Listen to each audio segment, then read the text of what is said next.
मैंने आपको पहले भी एक बार बताया था कि अगर किसी देश की नींव कमजोर करनी हो तो उस देश के युवाओं को नशे की लत लगवा दे कोई।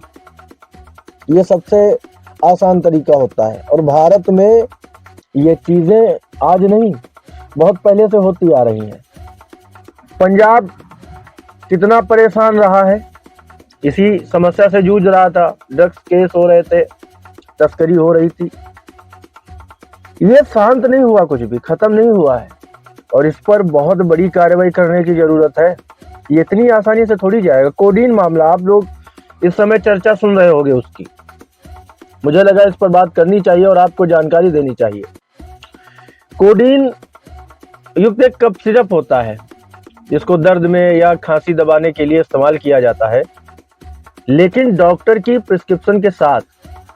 जब डॉक्टर लिख करके देता है तभी उसको मेडिकल से आप ले सकते हो, स्टोर से ले सकते हो, दवा खाने से ले सकते हो। कब? जब डॉक्टर लिख करके आपको देता है मरीज को। बिना डॉक्टर की सलाह के आप उसको नहीं ले सकते। वो एक लिमिटेड मात्रा में दी जाती है ताकि उसका कोई दुष्प्रभाव ना हो, क्योंकि उसकी ज्यादा मात्रा नशे का कारण बनती है और उसका इस्तेमाल नशे के तौर पर किया जा रहा है। आप सोचो, एक दवा जिससे मरीजों का इलाज होना चाहिए उसका इस्तेमाल नशे के लिए किया जाए और ये अंतर्राज्यीय नहीं, अंतर्राष्ट्रीय स्तर पर इसकी तस्करी की जाए, बॉर्डर पार कराया जाए, तस्करी की जाए, तो क्या हाल होगा, क्या हाल होगा। आप सोचो इसके दुष्प्रभाव क्या होंगे। पैसे कमाने वाले तो इसको व्यापार के तौर पर इसकी तस्करी करके पैसे कमाएंगे, लेकिन जो लोग इसको नशे के तौर पर इस्तेमाल करेंगे उनकी क्या दशा होगी। लेकिन सबसे बड़ी चीज यह है कि आज के समय में भी जो हमारे यहाँ के युवा हैं उनको लोग गुमराह कर ले जाते हैं, नशे की नई नई लत लगाते हैं। एक चीज पर शक्ति हुई तो दूसरी चीज का रास्ता खोज लेते हैं, कैसे भी करके नशा कराते हैं। वो पैसा कमाते हैं, यूथ बर्बाद होता है, परेशान होता है, माँ बाप परेशान होते हैं, किसी का घर उजड़ता है, किसी का भविष्य। लेकिन इन तस्करों को उससे कोई फर्क नहीं पड़ता है। वो ड्रग्स स्मगलिंग करके अपनी जेबें भरते हैं। ये रिपोर्ट देख लीजिए, फिर आगे आपसे मैं बात करता हूँ। कोडीन फास्फेट युक्त कफ सिरप है जो सामान्यतः डॉक्टर की पर्ची पर सीमित मात्रा में मरीजों को दिया जाता है। उसी दवा का दुरुपयोग करके एक अंतर्राज्यीय और अंतर्राष्ट्रीय तस्करी नेटवर्क सक्रिय है। इस नेटवर्क के तार दवा कंपनियों, थोक वितरकों, फर्जी फार्मेसी, ट्रांसपोर्टर्स और सीमा पर तस्करों तक जुड़ गए हैं। कोडीन एक ओपियोइड श्रेणी का तत्व है जो दर्द निवारक और खांसी दबाने वाली दवाओं में सीमित मात्रा में प्रयोग होता है, लेकिन जब इसे अत्यधिक मात्रा में या नशे के लिए इस्तेमाल किया जाता है तो ये लत पैदा करता है, मानसिक और शारीरिक स्वास्थ्य को नुकसान पहुंचाता है, युवाओं को अपराध और नशे की दलदल में धकेल देता है।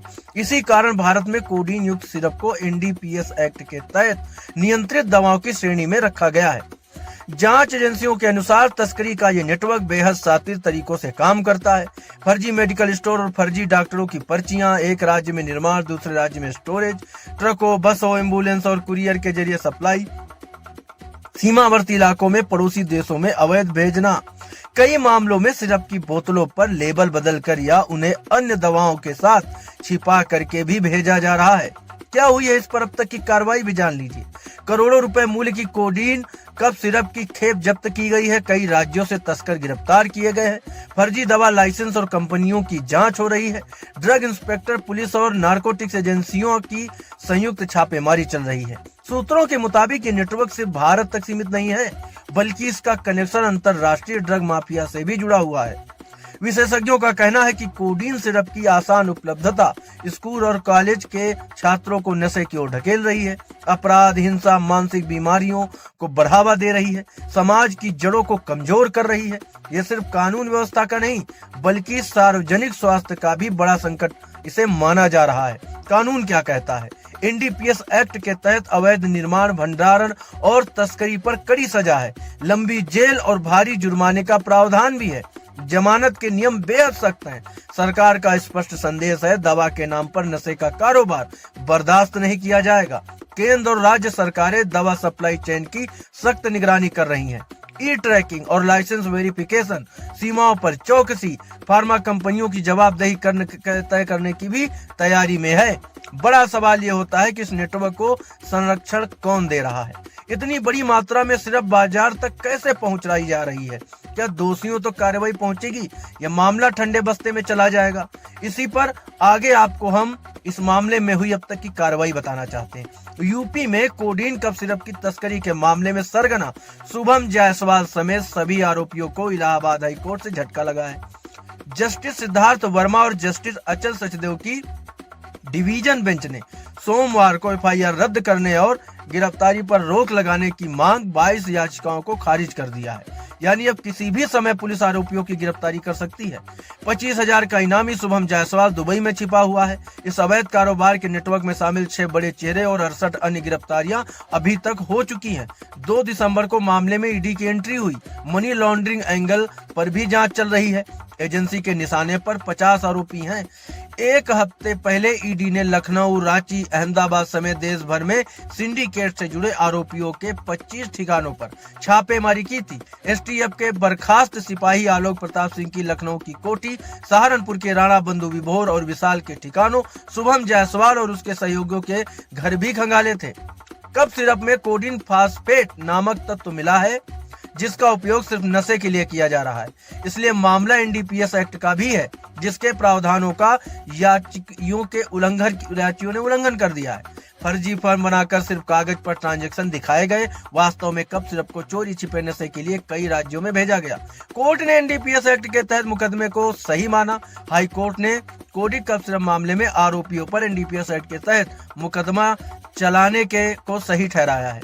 कोर्ट ने अभिषेक शर्मा, विनोद अग्रवाल, प्रतीक मिश्रा, विशाल कुमार जायसवाल, भोला प्रसाद, नीरज सेठ, शुभम जायसवाल, पम्मन यादव, मोहम्मद सलमान अंसारी, अनुप्रिया सिंह, अंकित कुमार श्रीवास्तव, दिलीप कुमार उमर, मंजू शर्मा, आसिफ मोहम्मद, अरुण सोनकर उर्फ अर्जुन सोनकर, खुशबू गोयल, धर्मेंद्र कुमार जायसवाल, अक्षत यादव और अजित यादव की रिट पिटीशन को भी खारिज कर दिया। जौनपुर में 3 फर्म संचालकों के खिलाफ लुकआउट नोटिस जारी हुआ है। पुलिस ने कोडीन युक्त कफ सिरप के मामले में 3 फर्म संचालकों के खिलाफ लुकआउट नोटिस भी जारी कर दिए हैं, जो जांच में नाम सामने आने के बाद से फरार है।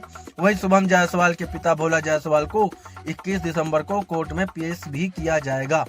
जौनपुर पुलिस 14 दिन की रिमांड भी मांग सकती है इस पूरे मामले में। 5 पॉइंट में आपको ये भी समझा देते हैं कि कोडीन युक्त कफ सिरप के नेटवर्क का खुलासा कैसे हुआ। प्रदेश में सबसे पहली एफआईआर सोनभद्र जिले में रॉबर्टगंज कोतवाली में 18 अक्टूबर को दर्ज हुई थी। सोनभद्र एसपी अभिषेक वर्मा के मुताबिक दीपावली का समय था, वाहनों की चेकिंग पर सख्ती बरती जा रही थी। 18 अक्टूबर की रात में एक्साइज विभाग के साथ पुलिस की टीम वाहनों की चेकिंग कर रही थी। दूसरा पॉइंट, तभी एक ट्रक को रोका गया जिसमें नमकीन भरा था। ट्रक त्रिपुरा जा रहा था। ड्राइवर के पास नमकीन के ही बिल थे। नमकीन के बीच में कोडीन कफ सिरप की शीशियां छिपा कर रखी गई थी। पुलिस ने लगभग 3.5 करोड़ की और लगभग 1.5 लाख शीशियां जब्त की हैं। ट्रक ड्राइवर हेमंत पाल, ब्रजमोहन शिवहरे और एमपी के ट्रांसपोर्टर रामगोपाल धाकड़ की गिरफ्तारी की गई। त्योहार के चलते तीनों से बिना पूछताछ किए पुलिस ने जेल भेज दिया। त्योहार के बाद पुलिस ने ट्रक ड्राइवरों और ट्रांसपोर्टर्स से जेल में पूछताछ की। पता चला कि कोडीन कफ सिरप की ये शीशियां गाजियाबाद में लोड हुई थी। पुलिस ने मेरठ से सौरभ त्यागी को दबोचा। इसके बाद वसीम और आसिफ के बारे में पता चला। पूछताछ के आधार पर टीम ने 1 ट्रक रांची में और 4 ट्रक गाजियाबाद से भी जब्त किए। यहाँ चूने और चावल की बोरियों के बीच भी कफ सिरप की शीशियां छिपा कर रखी गई थी। इसी पूछताछ में दुबई में छिपे आसिफ और वसीम के साथ शुभम जायसवाल का नाम पहली बार सामने आया। इन तीनों के खिलाफ ही गाजियाबाद के नंदग्राम थाने में इसकी एफआईआर दर्ज है। ये भी पता चला है कि शुभम के जरिए वसीम और आसिफ कोडीन युक्त सिरप की शीशियां बांग्लादेश तक पहुंचाते थे। अंतर राज्य गिरोह के सरगना शुभम जायसवाल और उसके पिता भोला जायसवाल सहित काशी के 28 दवा कारोबारियों के खिलाफ भी कोतवाली में मुकदमा दर्ज कराया गया। आरोप है कि 100 करोड़ की 89 लाख शीशी प्रतिबंधित कफ सिरप खरीदी और बेची गई हैं। काशी के ही 93 मेडिकल स्टोर के नाम पर 84 लाख सीसी प्रतिबंधित कफ सिरप खरीदी और बेची गई हैं। जिस मेडिकल स्टोर के नाम पर कारोबार दिखाया गया उनमें से ज्यादातर मौके पर नहीं मिले। बाद में बंगाल और बांग्लादेश तक फैले इस अवैध कारोबार के नेटवर्क के फर्जीवाड़े का भी खुलासा हुआ। जांच में सामने आया है कि 9 बंद फार्मों को कफ सिरप बेचा गया। इनमें Messrs Srishti pharma, GT enterprises, Shivam pharma, Harsh pharma, DSA pharma, Mahakal medical store, Nishant pharma, VPM medical agency और श्री बालाजी मेडिकल के नाम भी शामिल हैं। आयुक्त के मुताबिक सिर्फ कोडीन युक्त सिरप की खरीद बिक्री के लिए ही फर्जी फर्में बनाई गईं। सोनभद्र, जौनपुर, वाराणसी, गाजियाबाद, चंदौली समेत अन्य जनपदों में भी शुभम जायसवाल के खिलाफ केस दर्ज है। किंगपिन शुभम जायसवाल ने 14 दिन पहले वीडियो जारी करके खुद को बेगुनाह बताया था। कहा था, मैंने कोई जहरीली सिरप नहीं बेची है। मेरी द्वारा बेची गई दवाओं से बच्चों की मौत नहीं हुई। मैं क्लियर करना चाहता हूँ, ये सभी बातें झूठी हैं। फेंसिडिन सिरप ना तो जहरीली है, ना ही प्रतिबंधित है, ना ही इससे बच्चों की मौत हुई है। अब ये सारा मामला इस समय कोर्ट के सामने है। कोर्ट इस पर सुनवाई कर रहा है। दोषियों को सजा मिले, यही हमारा भी आग्रह है न्यायपालिका से। आपने देखा, ये जो आपको मैंने जानकारी दी है, होश उड़ जाएंगे सुन के आप। इसके दुष्प्रभाव आप देखिए। एक तस्करी की जा रही है कफ सिरप की, क्योंकि उसकी ज्यादा मात्रा नशे में बदल सकती है, और ये धड़ल्ले से चल रहा है। इस पर कोई रोक टोक नहीं हो रही थी। अब इन लोगों पर शिकंजा कसने की तैयारी है। शिकंजा कसा भी जाएगा, हो सकता है लोग पकड़े गए हैं अभी और पकड़े भी जाएंगे। लेकिन आप खुद सोचो ना, ये सबसे पहली जिम्मेदारी किसकी है? इस देश के नागरिक की है कि नहीं है? सारा काम हमारी सुरक्षा एजेंसियां, हमारे प्रशासन, सरकार ही करेंगी। कुछ जिम्मेदारी हमें भी निभानी चाहिए ना। आप सोचो कितना बड़ा ये नेटवर्क है। मेडिकल स्टोर पर फर्जी पर्चियां दिखा करके ये चीजें इकट्ठा करी जाती हैं, लेबल बदल दिया जाता है, इसको यहां से वहां, इधर से उधर बॉर्डर पार कराया जा रहा है, तस्करी की जा रही है नशे के लिए। एक दवा जो किसी के स्वास्थ्य में लाभदायक हो सकती है, उसकी तस्करी की जा रही है। लेकिन आप देखो, किसी न्यूज चैनल में आपको इसकी कोई खबर मिल रही हो, बात ही नहीं करेगा कोई, क्योंकि खबर वो चलाएंगे जिसमें उनको, अब लोग भी पसंद करते हैं अलग अलग खबरें, हम दिखा रहे हैं। इसीलिए आप सतर्क हो जाओ। कोडीन कफ सिरप जो है उसकी तस्करी हो रही है, और इसकी अधिक मात्रा नशे में बदल जाती है, जिसकी लत लग जाती है लोगों को। तो नशे के रूप में एक दवा का इस्तेमाल होना, ये बिल्कुल सोच के परे वाली बात है। कुछ भी हो सकता है।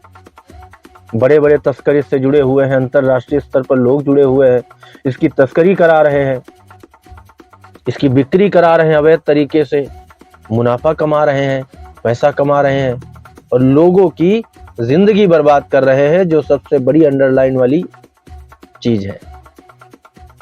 सतर्क रहिए, और प्रशासन से हमारा आग्रह भी है कि भाई ऐसे लोगों पे बहुत सख्त कार्रवाई करें, और ये सुनिश्चित करें कि इस तरह की घटनाएं ना हो हमारे देश में। आज की ये बड़ी खबर यहीं तक। हमारी मुलाकात आपसे कल फिर होगी एक और बड़ी खबर के साथ। तब तक आप देखते रहिए इम्पैक्ट भारत। आप देख रहे हैं इम्पैक्ट भारत टीवी।